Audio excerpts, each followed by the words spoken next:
Hello friends, welcome to Chitra's cooking feast. இன்றைக்கி நம்ம ஒரு ஹெல்த்தி ட்ரிங்க் ரெசிபி தான் பார்க்க போகிறோம். ஃபாஸ்டிங் இருக்கிறவங்க ஃபாஸ்டிங் பிரேக் பண்ணும்போது கண்டிப்பாக இந்த ட்ரிங்க்கை எடுத்துக்கிட்டாங்கன்னா நல்ல ஒரு ஃபில்லிங்காக இருக்கும்.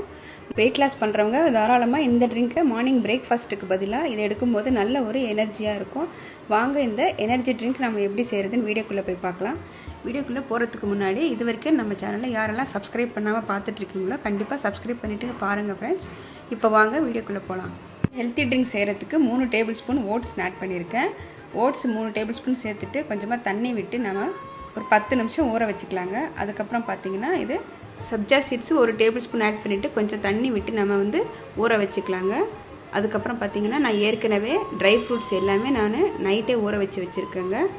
இப்போ நல்லா ஊறி வந்திருக்கு.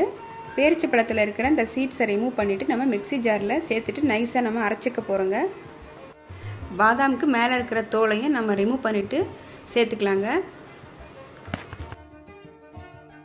ஒரு மிக்ஸி ஜார் எடுத்துருக்கேங்க. இதில் நம்ம ஏற்கனவே ஊற வச்சுருந்த அந்த ட்ரை ஃப்ரூட்ஸை அந்த தண்ணியோடவே சேர்த்துட்டு அரைச்சிக்கலாம்.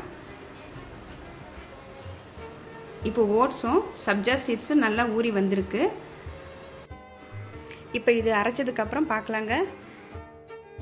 இப்போ நல்லா அரைச்சாச்சு. இப்போ அடுத்தது இதில் நம்ம ஊற வச்சுருந்தா ஓட்ஸை சேர்த்துக்கலாம். இது கூடவே தேவையான அளவுக்கு பால் சேர்த்துட்டு ஒரு வாழைப்பழம் கட் பண்ணி சேர்த்துருக்கேன். இதை க்ளோஸ் பண்ணி நம்ம நைஸாக அரைச்சிட்டு வந்துடலாங்க. அரைச்சதை நம்ம ஒரு சர்விங் கிளாஸில் ட்ரான்ஸ்ஃபர் பண்ணிக்கலாம். சப்ஜா சீட்ஸ் நம்ம ஏற்கனவே ஊற வச்சுருந்தோம் இல்லைங்களா, இப்போ இதுவும் நம்ம ஆட் பண்ணிக்கலாம். ஆட் பண்ணிவிட்டு நல்லா மிக்ஸ் பண்ணிக்கோங்க. அவ்வளோதாங்க, நம்மளோட ஹெல்த்தி ட்ரிங்க் இப்போ சூப்பராக ரெடி பண்ணியாச்சு. நீங்களும் ஒரு தடவை கண்டிப்பாக ட்ரை பண்ணி பாருங்கள். தேங்க்ஸ் ஃபார் வாட்சிங்.